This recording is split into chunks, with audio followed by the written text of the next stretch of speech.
Isang mapagpalang hapon po sa ating lahat at welcome po sa Pananambahang Tagalog dito po sa Green Hills Christian Fellowship, Ortigas. Magtatapos ang ating serye on the book of Nehemiah and we will go through together and read aloud together some verses of Nehemiah chapter 13. Babasahin ko po muli in the English Standard Version at gusto ko lang po ulitin kung iba pong version ang inyong hawak, inaanyayahan pa rin po namin kayong basahin ng malakas mula sa inyong mga tahanan o kung nasaan man kayo ngayon. Nehemiah chapter 13 verses 1 to 12 at tayo po, verses 1 to 13 rather, at tayo po ay tatalon sa verse 22 at tatapusin po natin ang pagbasa ng kabanatang ito all the way to verse 31. Nehemiah chapter 13 verses 1 to 13, and then verses 22 to 31.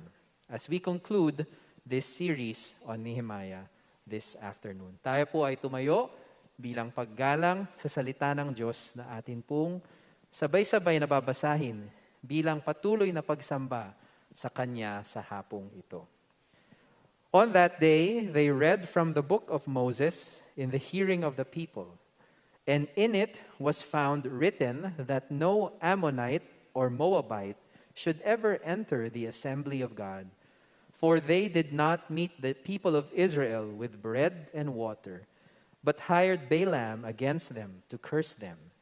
Yet our God turned the curse into a blessing. As soon as the people heard the law, they separated from Israel all those of foreign descent. Now before this, Eliashib the priest, who was appointed over the chambers of the house of our God, and who was related to Tobiah, prepared for Tobiah a large chamber where they had previously put the grain offering, the frankincense, the vessels, and the tithes of grain, wine, and oil, which were given by commandment to the Levites, singers, and gatekeepers, and the contributions for the priests. While this was taking place, I was not in Jerusalem, for in the 32nd year of Artaxerxes, king of Babylon, I went to the king. And after some time, I asked leave of the king and came to Jerusalem. And I then discovered the evil that Eliashib had done for Tobiah, preparing for him a chamber in the courts of the house of God. And I was very angry, and I threw all the household furniture of Tobiah out of the chamber. Then I gave orders, and they cleansed the chambers, and I brought back there the vessels of the house of God with the grain offering and the frankincense. I also found out that the portions of the Levites had not been given to them, so that the Levites and the singers who did the work had fled each to his field. So I confronted the officials and said, "Why is the house of God forsaken?" And I gathered them together and set them in their stations. Then all Judah brought the tithe of the grain, wine, and oil into the storehouses. And I appointed as treasurers over the storehouses Shelemiah the priest, Zadok the scribe, and Pedaiah of the Levites, and as their assistant Hanan the son of Zakkur, son of Mattaniah, for they were considered reliable, and their duty was to distribute to their brothers. Tuloy po natin sa verse 22. Then I commanded the Levites that they should purify themselves and come and guard the gates to keep the Sabbath day holy. Remember this also in my favor, O my God, and spare me according to the greatness of your steadfast love. In those days also I saw the Jews who had married women of Ashdod, Ammon, and Moab.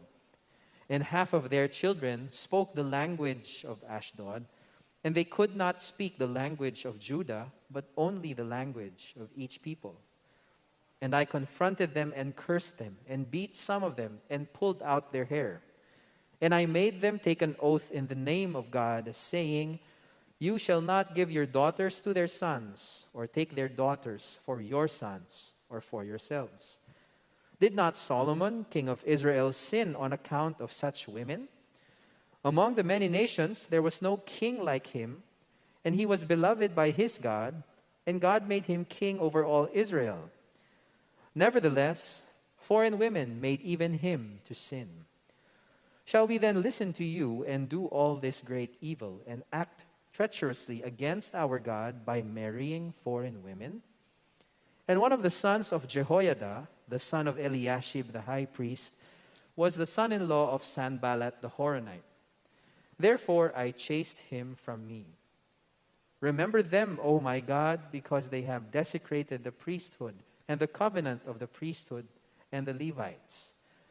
Thus I cleansed them from everything foreign, and I established the duties of the priests and Levites, each in his work. And I provided for the wood offering at appointed times and for the first fruits. Remember me, O my God, for good. Pagpalain nga po ng Diyos ang pagbasa ng kanyang banal na salita.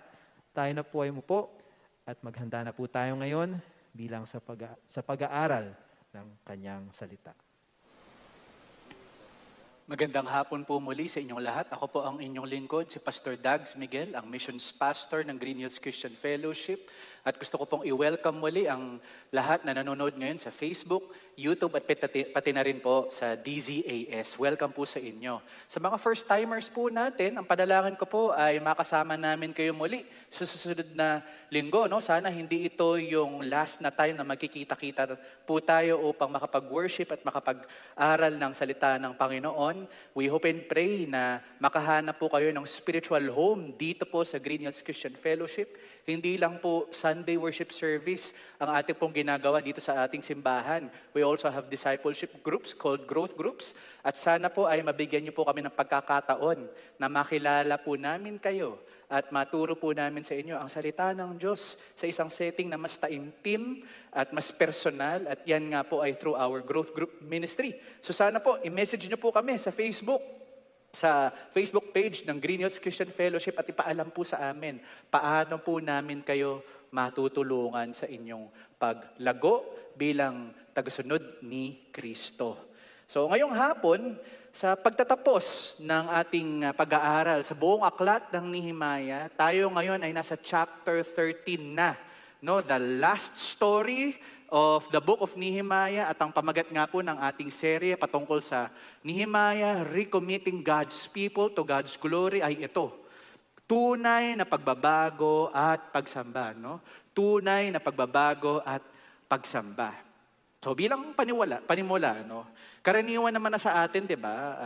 Pinoy man o Korean o Amerikano, parang karaniwan na sa tao na expectation nila pag nanonood sila ng TV series sa Netflix o sa TV, sa Channel 2 o Channel 7 o sa isang pelikula na sinusubaybayan ng mga tao, no? Na expected natin na sana happy yung ending.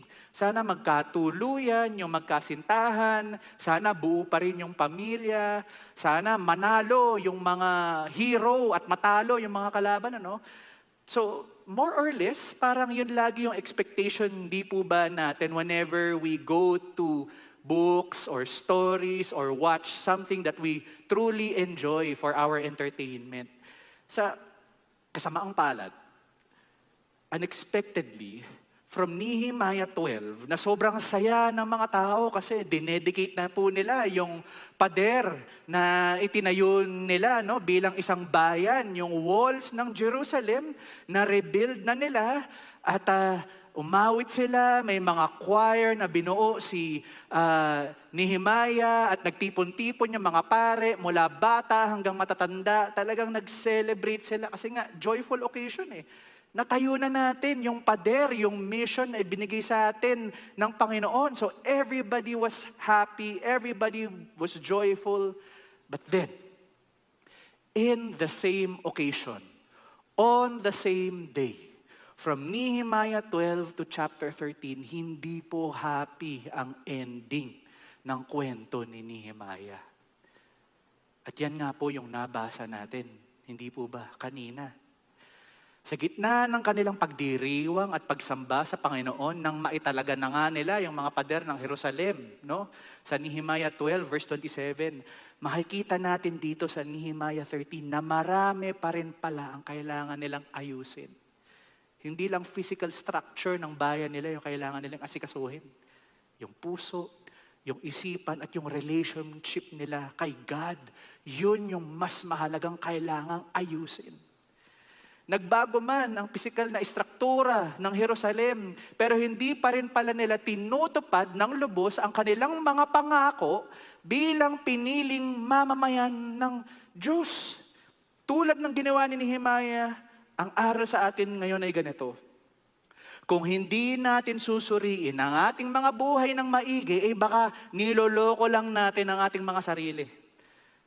Nagagayahin natin ang Nehemiah chapter 12 na mag-worship tayo, kakanta tayo, and we make ourselves feel good. Pero sa totoo, walang tunay na pagbabago ang mangyayari dahil marami pa tayong tinatago sa Panginoon. Yan ang nangyari sa Nehemiah 13. Hindi maitatago ng anumang awit ng pagsamba at pasasalamat ang ating mga pagkakamali. Dahil malilinis lamang tayo ng tunay kung tatalikuran natin ang mga bagay na hindi umaayon sa Diyos at kung tayo ay tutungo pabalik sa piling niya ng may tunay na pagsisisi. Yan po ang kwento na makikita natin dito sa Nehemiah 13. Kaya simulan po natin. Sa verses 1 to 3, ang gusto po nating matutunan dito ay ito, no? Ang pagbabago, ang tunay na pagbabago ay nagsisimula sa pagsunod sa Diyos. If you really want to change your life drastically at kung tunay kang sumasamba sa Diyos in spirit and in truth, then you need to follow God. It's simple. Pero complicated yan na principle dahil hindi natin masunod-sunod yan. Hindi po ba? Tulad ng mga Israelita. Ano bang nangyari? Balikan natin. Tulad sa Nehemiah chapter 8, hindi lang sa Nehemiah chapter 12, nagdiwang yung mga tao. Alalahanin ninyo, di ba? Sinelebrate nila yung Feast of Booths o pista ng mga kubol sa Nehemiah chapter 8 at binasa nga po nila yung aklat ni Moises at nagsiiyakan sila kasi na-realize nila, Lord, ang dami pala naming sins sa inyo, kaya nga pala kami nandito ngayon at sira-sira ang mga pader ng aming lungsod na Jerusalem dahil nagkasala kami sa inyo. We worship other gods. We broke the Sabbath na inyong inutos sa amin na dapat mamahinga kami sa isang araw na wala kaming trabaho at magtitiwala kami sa inyo. At dapat hindi na nga po namin, hindi na dapat kami magpakasal sa mga dayuhan na nakapalibot sa aming bayan. So ang dami nilang na-realize na sins na ginawa nila. At bukod pa dyan, they were no longer truly worshiping in spirit and in truth dahil nga po kinalimutan na nila ang contribution nila sa templo ng Panginoon, and that all happened in Nehemiah chapter 8. So can you imagine, pagdating sa Nehemiah 13, years past, same pa rin pala ang issue ng mga tao. Nag-awitan sila, nagtawanan sila in Nehemiah 13. And then finally in verses 1 to 3, nang basahin nila muli, tulad ng binasa nila ang kautusan ni Moises noong Nehemiah chapter 8, na-convict na naman sila. Pinaalala na naman ng Lord yung mga sins na ginawa nila at mga sins na hindi pa pala nila tuluyang tinalikuran. No? Verse 1, binasa ng mga tao ang kautusan ni Moises. And then verse 2, na-realize na naman nila muli na nakikihalubilo pa rin sila sa mga Amonita at Moabita. At kaya naman bilang action point ni Nehemiah, tama na to. Ihiwalay na natin yung mga hindi tunay na Israelita in verse 3. Marahil, yung binasa nila dito sa chapter 13 ng Nehemiah ay yung Deuteronomy 23 verses 3 to 6. Na sinabi na noon sa kanila ng Panginoon, na sinulat ni Moises, sabi doon in Deuteronomy 23 verses 3 to 6, no Ammonite or Moabite may enter the assembly of the Lord. Even to the 10th generation, none of them may enter the assembly of the Lord, because they did not meet you with bread and with water on the way when you came out of Egypt. And because they hired against you Balaam, the son of Beor from Pethor of Mesopotamia, to curse you. At sinabi muli ng Panginoon in verse 6, you shall not seek their peace or their prosperity all your days forever. Ito na ho ang judgment ng Lord sa mga Moabita at Amonita na talagang tinalikuran ang Diyos at ang kanyang mga anak, yung mga Israelita, nung panahon na nangailangan sila. Kaya naman inutos ni Moises sa mga Israelita na we will no longer fellowship with these people. God has judged these people for their wickedness dahil tinalikuran nila ang Diyos at tinalikuran nila ang ating bayan nung nangailangan tayo, and that is God's word. And it's final. No buts, no ifs. But then as we see it, no? From Deuteronomy to the time of Nehemiah, they broke the law of the Lord. Hindi nila sinunod ang utos ng Diyos. Ang mga Israelita ay nakihalubilo pa rin sa mga taong ito na hinusgahan na ng Panginoon. Ngunit dahil sa kabaitan at grasya ng Panginoon, dahil mahal na mahal ni Yahweh ang Israel, sinabi rin sa Deuteronomy, verse 23, verse 3 to 6, particularly in verse 5, but the Lord your God would not listen to Balaam. Doon sa curse na ginawa ni Balaam. Instead, the Lord your God turned the curse into a blessing for you because the Lord your God loved you. Sabi nga ni Dr. Thomas Constable sa kanyang komentaryo, it is the unbelieving immigrants from the Amorites at pati na nga rin sa mga Moabites, that these nations were those nations who were denied full rights. This would explain why Rahab, a Canaanite, and Ruth, a Moabite, became citizens dahil natuklasan nila ang pag-ibig ng Diyos. Nakilala nila ang Panginoon na tunay na nagbibigay lakas at tunay na nagbibigay ng salvation at tunay na Diyos.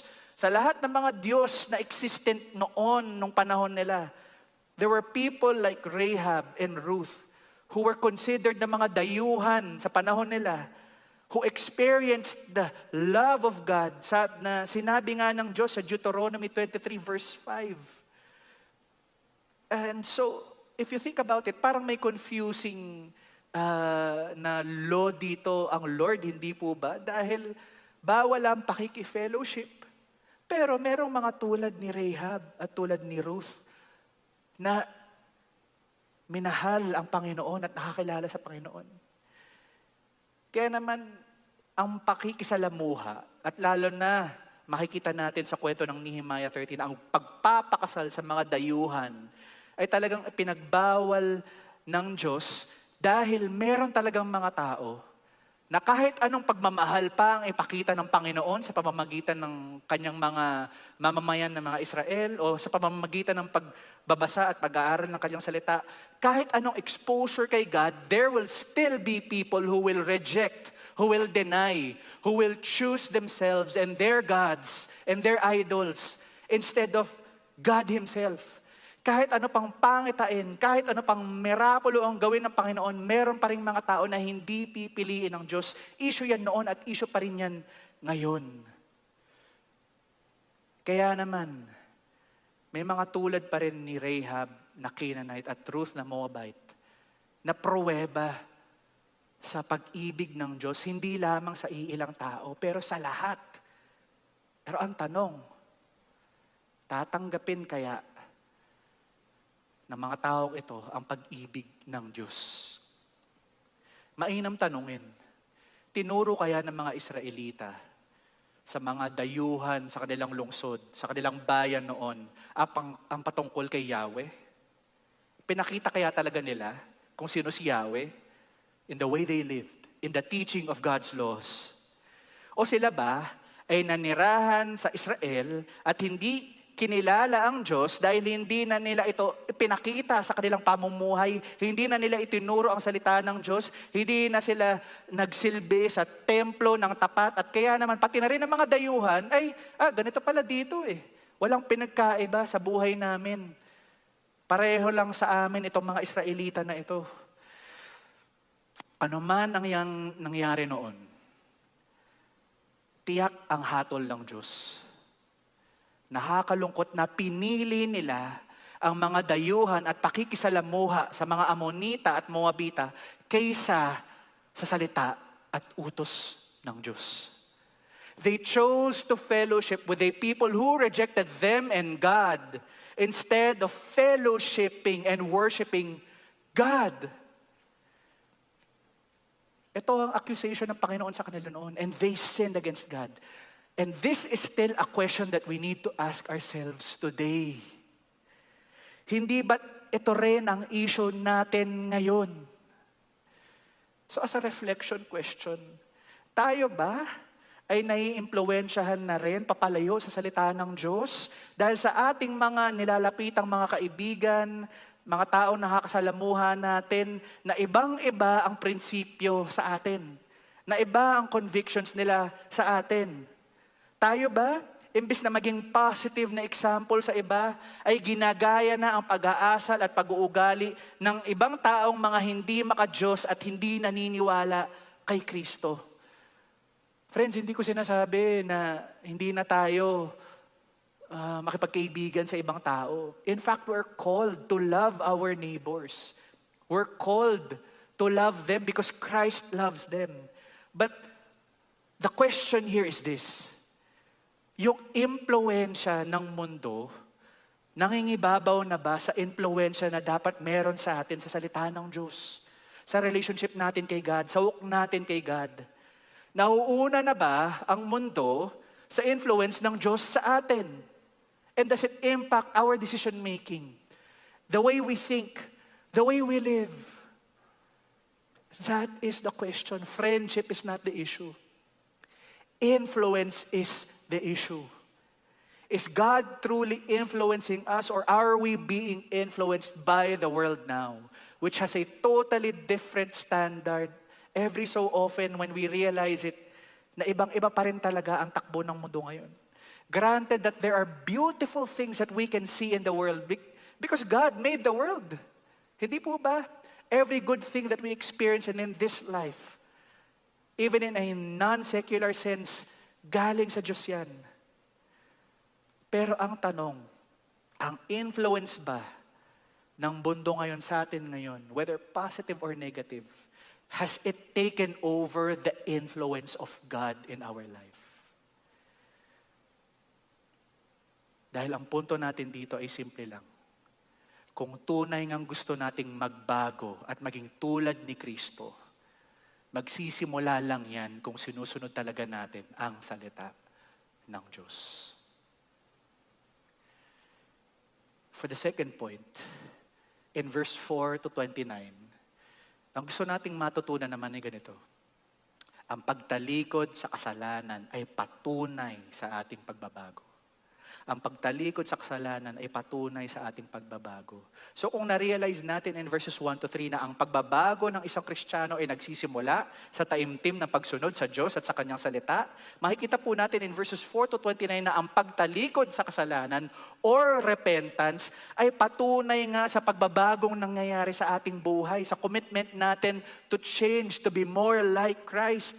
No? Alalahanin natin uli ang panalangin ni Nehemiah sa chapter 1, kung saan iniyak niya yung mapait na balitang narinig niya tungkol sa bansa nila na sira-sira ang mga pader, na hindi na nakapag-worship ang mga tao doon dahil sira ang templo at hindi nagagampanan ng mga tao ang tungkulin nila sa paglingkod sa Diyos. Kaya nga sabi ni Nehemiah sa chapter 1, verses 6 to 9, I confess the sins we Israelites, including myself and my father's family, have committed against you. Verse 7 of chapter 1 ng Nehemiah. We have acted very wickedly toward you. We have not obeyed the commands, decrees, and laws you gave your servant Moses. Remember the instruction you gave your servant Moses, saying, if you are unfaithful, I will scatter you among the nations. And then in verse 9 ng Nehemiah chapter 1, sa prayer ni Nehemiah, sabi niya, but if you return to me and obey my commands, then even if your exiled people are at the farthest horizon, I will gather them from there and bring them to the place I have chosen as a dwelling for my name. Kaya naman bilang pangwakas sa istorya na ito ni Nehemiah, parang binalikan ulit ni Nehemiah yung panalangin niya in chapter 1 dito sa chapter 13. And what did Nehemiah do? He took action with his prayer. Ginawa niya itong action, itong passion to follow God's word and to entrust to God yung changes na gusto niyang makita sa kanyang bayan by teaching them, again, the people, God's people, for the nth time, for the repeated occasion. Tulad ng nangyari sa Nehemiah 8 and Nehemiah 9 and 10. Yung ibig sabihin ng repentance o pagtalikod sa kasalanan. At ito nga yung makikita natin in verses 4 to 9, pinatira ni Eliashib, yung pare, si Tobiah, sa templo ng Diyos. Si Tobiah, in verses 4 to 9, na isang dayuhan, In verse 4 to 9, bilang patunay na seryoso talaga si Nehemiah, nilapitan niya si Eliashib na pare at kanyang nirebuke. Nirebuke ni Nehemiah si Eliashib dahil pinatira nila ang isang Amonita na si Tobiah. Si Tobiah, hindi lang siya basta-basta dayuhan. Alalahanin natin, in chapter 2 at chapter 4 ng Nehemiah, plinano ni Tobiah na sirain yung mga plano ng Diyos sa Jerusalem. Nung dumating na si Nehemiah para i-rebuild yung worship life nila, yung mga pader ng Jerusalem, si Tobiah ay yung tao na nagplano para guluhin lahat ng mga planong to. And can you imagine, this same person is now living inside the temple of God. At hindi lang siya pumasok doon sa templo, na parang nangsakop at talagang niransak at ninakaw yung laman ng templo. Hindi Ang nagpapasok sa kanya ay isang pare, isang spiritual leader, si Eliashib, na siya pa mismo na dapat may katungkulan na pangalagaan ang salita ng Diyos ay siyang naging punong abala sa hindi pagsunod sa Diyos. Can you imagine? Ito ang impluwensya ng kasalanan sa kanila noon. Kahit na ilang ulit nang tinuro ni Nehemiah at ni Ezra ang salita ng Diyos, in Nehemiah 13, hindi po happy ang ending ng kwento ng aklat na ito. Because the priest, the leader, the spiritual person who should lead the people, he himself was at fault and was sinning against God. Ang question ngayon sa atin, tayo ba bilang mga may posisyon at kapangyarihan, ang mga pastor, ang mga tatay at nanay, ang mga spiritual leaders ng mga tahanan, ang mga taong may influence at power, tayo ba? Sumusunod din ba tayo sa Diyos? Kung babasahin ba natin itong verses 4 to 9, talagang masasabi natin na hindi tayo tulad ni Eliashib. Natapat tayo sa katungkulan na ibinigay sa atin at pinagkaloob sa atin ng Diyos bilang mga leader, bilang mga influencer, bilang mga nanay at tatay, bilang mga ama, bilang mga kuya, bilang mga ate, bilang mga mas nakakaalam sa salita ng Diyos? O marami pa rin ba tayong ginagawang kompromiso dahil may benepisyo tayong nasasamsam? Pinapahalagahan ba natin talaga yung responsibilidad na ipinagkaloob sa atin, nakaakibat sa ating katungkulan sa Panginoon? At sa mga tao na dapat ay minamahal natin? May partiality or favoritism din ba tayong ginagawa na pinapaboran natin ang mga mai-impluwensyang tao tulad ng mga nila Tobiah? Nagdidesisyon na ba tayo ngayon na ayon sa bulong at yaya ng mga makasasalanang tao na may ibang prinsipyo at ibang conviction sa buhay? May kinikilingan at kinakapitan ba tayo na nagdidikta sa ating mga prinsipyo? At may iba na ba tayong kinikilalang Diyos-Diyosan? Mga taong mga may kapangyarihan. Imbes nakapitan natin ang Diyos at ang kanyang salita. This is a stern warning for anyone who has influence. At yun yung inasikaso ni Nehemiah. Hindi ito pwede. Kaya nirebuke niya si Eliashib at pinalayas niya si Tobiah. Hindi lang to yung mabigat na kasalanan ng Israel. Bukod sa topmost leader, bukod sa priest na si Eliashib, yung mga tao, lahat sila may pagkakasala din. And we see that in verses 10 to 14. Bukod sa leader nga na si Eliashib, yung mga tao din ay hindi na sinunod ang salita ng Diyos dahil hindi na nila binibigay ang nararapat na offering at tithes sa templo kung saan nakukuha ng mga Levita at pare ang kanilang portion, ang kanilang sustenance sa kanilang ministry. Alalahanin po natin, di ba? In the story of the Bible, in the tribes of Israel, it is the Levites who were called by God to serve Him in the temple. Kaya naman, wala silang mana na ari-arian o land sa promised land ng Panginoon. Pero sabi ni God, you Levites, you priests, I am your portion. I will be the one who will fill all your needs. At itinawag ng Panginoon ang buong bayan ng Israel, ang lahat ng tribes, to provide for the needs of the Levites through their tithes and offerings in the temple.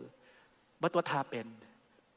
All the people did not give their tithes and offerings. Hindi na sila faithful sa worship nila kay Lord.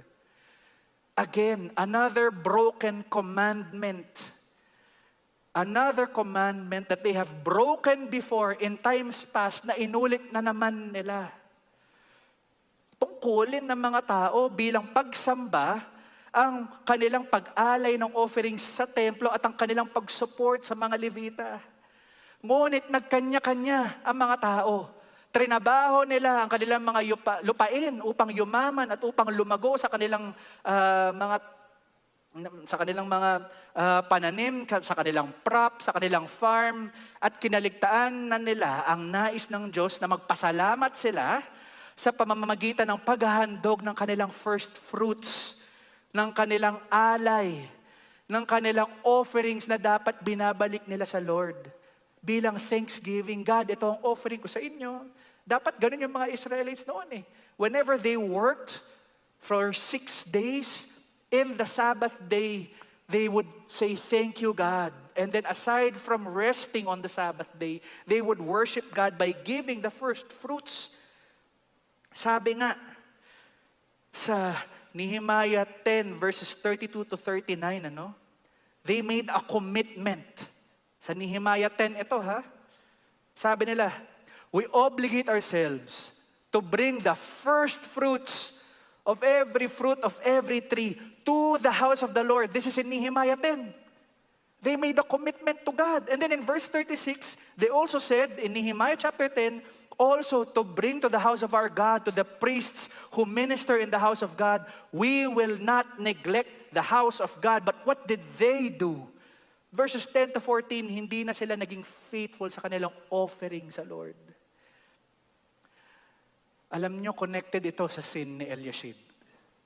In the previous verse, in verses 4 to 9, alam nyo kung bakit? Yung kwarto kung saan nanirahan si Tobiah, kung saan nag-enjoy si Nehemiah, kung saan tumira si Nehemiah at ginawa niyang sariling bahay ang templo ng Panginoon, doon dapat nakalagay yung tithes and offerings na ibinibigay ng mga tao eh. And because of the sin of Eliashib the priest, nakita ng mga tao na okay, di naman pala importante at tithes and offerings. Dahil yung dapat nakalagay doon sa kwartong yon, yung mga tithes and offerings natin, siguro iniisip ng mga tao, nandun naman si Tobiah eh. Ano yun? Siya lang yung kakain noon. Siya lang yung magpapakasasa doon sa mga pinagtrabahuhan naming mga first fruits, mga crops na finarm namin. Siya lang yung makakatanggap. So the decision of Eliashib, the sin of the spiritual leader, affected the worship life of the entire nation and desecrated the holy temple of God. And in effect, the whole worship life of the people ay affected. Can you imagine? As a reflection question, tayo din kaya? Nag-aalay at nagbibigay ba tayo ng buong puso bilang pagsamba sa Diyos? Tayo ba ay nagsasakripisyo na sinasantabi ang nararapat sa Panginoon? Faithful ba tayo sa giving natin of everything that we have to God? Nauuna na ba ang ating mga kinagigiliwan kaysa sa tungkulin natin na ibalik ang pasasalamat sa Diyos na nagbibigay sa atin ng lahat ng ating kailangan? Ayon nga sa 2 Corinthians chapter 9 verses 6 to 8, cheerful giver pa rin ba tayo sa Diyos? And when we mean cheerful giving, hindi lang tithes and offerings. Are we truly giving our lives holy and pleasing to God as a form of worship? Tulad rin ba tayo ng byuda na inalay sa Diyos ang kanyang natitirang salapi sa Mark chapter 12 verses 41 to 44 kung saan inoffer niya yung natitira niyang coins, everything that she owned, isang mahirap na byuda as a form of worship to God. Are we still like this kind of Christian? A cheerful giver, a widower who gave everything back to God in thanksgiving and in praise. Ganyan pa rin ba tayo mag-worship sa Panginoon?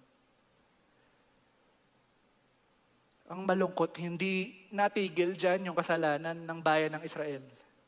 In verses 15 to 22, another sin they did, they broke the Sabbath of God. Isa pang utos na naman na nilabag nila, bukod sa pagtatrabaho at sa pagnanais yumaman at hindi na pagbibigay ng tithes and offerings sa templo ng Diyos at hindi pagsusuporta sa mga Levita, nagtrabaho at nagnegosyo ang mga tao at mga dayuhan sa araw ng Sabath, sa araw ng pamamahinga in verses 15 to 22. Hindi ba't utos ng Diyos sa kanila noon, even in their laws, in the first 5 books of the Bible, ilang ulit sinabi ng Diyos, kahit pa yung hayop nyo, huwag nyo pagtatabrahuhin sa araw ng Sabat, sa araw ng pamamahinga. Bakit? It's a sign. Sinasabi ng Lord, through the law of Sabbath, it's a sign that you trust me. In the same way that in Genesis 1 and 2, when God created the heavens and the earth, God rested on the 7th day. I want you, sabi ng Lord, no, to also rest on Sabbath. To rest and enjoy me as your Creator. To take a break and say, I trust you, God. Ngunit hindi nagtiwala ang mga Israelita sa Diyos. Bakit? Nagtrabaho at nagpakasasa sila sa mga bagay na dapat hindi nila ginagawa sa araw ng pamamahinga. Yan ang kasalanan na hindi na naman nila sinunod sa Panginoon. Alalahanin niyo ulit sa Jeremiah 17 verses 19 to 27 and Amos chapter 8 verses 4 to 6. These are repeated sins na naging judgment ng Lord sa kanila because they kept on breaking Sabbath. At ang mga salita ni Jeremiah sa chapter 17 at ng propetang si Amos sa chapter 8, yun ang naging reason kung bakit sinakop sila ng Persya. At kung bakit sa panahon ni Ezra at Nehemiah, giba-giba ang templo, giba ang pintuan ng Jerusalem, at malayo na ang pamumuhay ng mga Israelita sa panahon nila David at Solomon. Kaya naman hinatol ito sa kanila ng Diyos because they broke the word of God, the command for Sabbath. Kaya nga sila nirebuke ngayon ni Nehemiah in verse 18. Uulitin pa ba natin ang kasalanan ng mga tatay natin? Gusto ba nating magpasakop ulit na naman sa ibang mga tao at malunod na naman sa kasalanan at ma-experience na naman ang judgment ng Lord? Yun na po yung tono siguro ng pananalita ni Nehemiah at this point. And the question to us in verses 15 to 22 is this, tayo din ba ay nakalimot na sa oras na dapat binibigay natin sa Diyos? May tiwala ba tayo sa Diyos na ibibigay niya sa atin ang lahat ng ating kailangan? Lahat ng ating kailangan? Tayo ba ay wala ng sawang nagpapakasasa sa mga bagay na Kanya namang biyaya sa atin? May oras pa ba tayo na magpahinga na kasama ang Panginoon, kasama ang ating mga pamilya, binibigyan pa ba natin ng tamang oras ang ating Diyos sa pagdarasal at pagbabasa ng Biblia? O busy tayo sa ibang bagay? Sa mga bagay na biyaya naman niya. At di pa dyan nagtatapos ang kasalanan nila noon. In verses 23 to 27, bukod pa rito, makikita na naman natin na hindi pa rin nila nubusang sineryoso ang utos ng Diyos sa pamamagitan ng intermarriage. So aside from fellowshipping with non-believers, with non-Jews, anong ginawa nila? They were intermarrying with the aliens o sa mga dayuhan na pinagbawal sa kanila ng Diyos. Hindi ba't ito ang command ng Lord in the Ten Commandments in Exodus 20 verses 3 to 5? Do not have other gods. I am a jealous God. Worship me alone. I am the true God. At kaya naman inutos niya sa Israel na huwag kayong magpakasal sa mga taong hindi naman maniniwala sa akin. Sa mga taong nire-reject ako. Ito ang sinabi niya sa Deuteronomy chapter 7 verses 1 to 5 at nilabag din yan ng mga tao. Nilabag nila yan. And the culmination of this sin can be seen in verses 28 and 29. Yung leader mismo, anak ni Eliashib na si Johaida, ay nagpakasal sa isang dayuhan na ipinagbabawal ng Panginoon. And alam nyo kung gaano kaseryoso itong verses 28 to 29 na sin? Sabi nga sa komentaryo ni Thomas Constable, patungkol sa Nehemiah, evidently some of these Jews had divorced their Jewish wives to marry foreigners. Sabi nga ni Malachi sa chapter 2, no? They plucked their beards as a form of punishment na ginawa ngayon dito ni Nehemiah sa kanila. And it's a public disgrace. No? The marriage of Jehoiada's son to a foreigner was especially bad since he was the grandson of the high priest. And the priests were to marry only their fellow Jews. Sabi yan in Leviticus chapter 21 verse 14. At dagdag pa dito, any person in the high priestly lineage could become the high priest. It was thus a dangerous situation dahil merong magiging dayuhan na posibleng maging pare at maging high priest sa bayan ng Israel. At yan ay at yan ay talagang sinful sa mata ng Diyos. This was a disgrace and a dishonorable decision na ginawa ni Eliashib, the spiritual leader of the people. Dahil noon pa man, sabi nga ni Dr. Thomas Constable, marriages involving prominent families were often arranged to secure a political advantage and to form alliances. Probably this was the case in the marriage of the high priest's grandson and with Sanballat's daughter, a foreigner. Kaya naman umaksyon na naman si Nehemiah. Sabi niya, uulitin pa ba natin ang kasalanan ni Solomon na nagpakasal sa iba't ibang mga babae at naging judgment sa bayan natin? Ang tanong, ganito ba rin ba tayo ngayon? Will God's people also today continue to repeat these same mistakes? So to the young people watching right now and to the single people, tayo ba ay dahan-dahan ng lumalayo dahil ang puso natin ay hindi nakalaan sa Diyos? Kundi ay para na ba sa mga taong hinihila tayo papalayo sa Kanya? Compromise na ba ang konsepto natin ng pag-ibig at relationships sa pag-ibig na hinahanap natin na hindi ayon sa kagustuhan ng Diyos? Masasabi ba natin that we are truly waiting on God? That we are trusting God? That we are not rushing into our emotions and falling into our temptations? Buti na lang, sabi ni Yahweh sa Deuteronomy chapter 7 verses 6 to 11 as an encouragement to the Israelites, an encouragement to us today. For you are a people holy to the Lord your God. The Lord your God has chosen you to be a people for His treasured possession. Out of all the peoples who are on the face of the earth, know therefore that your Lord God is God, the faithful God who keeps covenant and steadfast love with those who love Him and keeps His commandments to 1,000 generations. And in verse 11, sabi ng Diyos, you shall therefore be careful to do the commandment and the statutes and the rules that I command you today. Bakit? Dahil nga tapat ang Diyos.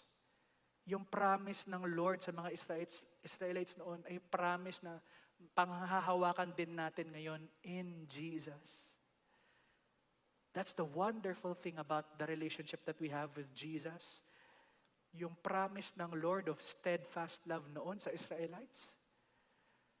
Even though in Deuteronomy 7, they broke this commandment of God. In Nehemiah 13, God gave them a second and third and fourth chance na baguhin yung kanilang pamumuhay, yung kanilang mga pagkakasala at bumalik na ulit sa Panginoon. It's the same kind of chance that God is giving you and me today through Jesus Christ. Through Jesus Christ. So before we go to point number 3 and the closing of this sermon, let us now confess our sins to God in the same way that the people were challenged by Nehemiah na ikumpisal sa Panginoon ang lahat ng kanilang kasalanan. Now is the time to confess and change. Dahil ang prinsipyo nga, in point number 2 ng ating pag-aaral, ang pagtalikod sa kasalanan ay patunay sa commitment natin ng pagbabago sa Diyos. Are we committed to change? And now finally, in verses 30 to 31, for the last point, ang pagsunod sa Diyos ay nagpapatatag sa ating pananampalataya. Ang pagsunod sa Diyos ay nagpapatatag at nagpapalakas sa ating pananampalataya. And so in verses 30 to 31, sinamarize ni Nehemiah yung reforms na ginawa niya in chapters 12 to 13. What did he do? Verse 30, tinanggal ni Nehemiah yung mga bagay na galing sa mga dayuhan, yung bad influence ng mga bagay na mga bagay na nag-lose focus sa worship life ng mga Israelites because of the influence nga ng foreigners. And then in verse 30 again, binigyan ni Nehemiah ng trabaho muli yung mga pare at levita.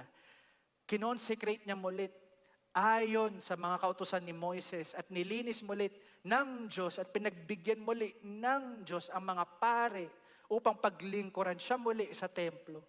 And then in verse 31, nag-alay ng wastong handog si Nehemiah as a way to show the people, ganito tayo dapat mag-worship na talaga sa Panginoon. Let's offer to the temple of God. And then finally, in verse 31, nanalangin sa Diyos si Nehemiah by saying, remember me, O my God, for good. At hindi lang siya nanalangin sa verse 31. In verse 13, nag-pray si Nehemiah, remember me, O my God, concerning this, do not wipe out my good deeds that I have done for the house of my God. Nung nilinis niya ang templo at ang mga pare ng Panginoon. And then in verse 22, nagpray ulit si Nehemiah, remember this also in my favor, O my God, spare me according to the greatness of your steadfast love. In verse 29, nanalangin ulit si Nehemiah, remember them, O my God, because they have desecrated the priesthood and the covenant of the priesthood and the Levites. Dahil nga sa intermarriage, dahil nga sa pag-break ng Sabbath, dahil nga na hindi na sila nag-o-offer ng tithes and offerings nila sa templo ng Panginoon, all these things, hindi lang aksyon ang ginawa ni Nehemiah. In every occasion, in every instance, in every action, Nehemiah prayed to God. Nehemiah trusted God. Nanalangin, nanalig at nagtiwala si Nehemiah sa Diyos. Sabi nga ni Tim Keller, sa isang tweet niya noong ilang araw, The basic purpose of prayer is not to bend God's will to mine, but to mold my will into His. Ito ang paraan para mapalakas natin ang ating pananampalataya sa Panginoon. Upang tayo ay tuluyang mabago, di dahil umaasa tayo sa sarili nating lakas, pero umaasa tayo sa lakas ng Diyos. Kaya nga sabi ng The Gospel Coalition, no? Nehemiah understands that God's word is to be passed on generation by generation through faithful leaders and teachers and worshipers and families who keep studying and teaching it and living according to it. Nehemiah will not stand by and see the end of that passing on. Yet he knows in the end that the only one to trust is the God of steadfast love, whose word does not fail. Nehemiah ends in the dark with only God to trust. Dahil hindi nga happy yung ending ng Nehemiah 13. But God is faithful. At alam nyo kung paano faithful ang Lord? Bilang pangwakas, tulad ng panalangin ni Nehemiah in chapter 1 verse 5, sabi niya, O Lord God of heaven, the great and awesome God who keeps covenant and steadfast love with those who love Him and keeps His commandments. Itong steadfast love na ito ay hindi lang nanatili sa mga Israelita sa panahon ni Nehemiah. This covenant, steadfast love na banggit dito ni Nehemiah ay ramdam at makikita natin ngayon kay Hesukristo. Siya ang magbibigay sa atin ng pag-asa sa pagsamba natin sa Diyos sa pamamagitan ng ating buhay na higit pa sa awitin na ginagawa natin kada linggo.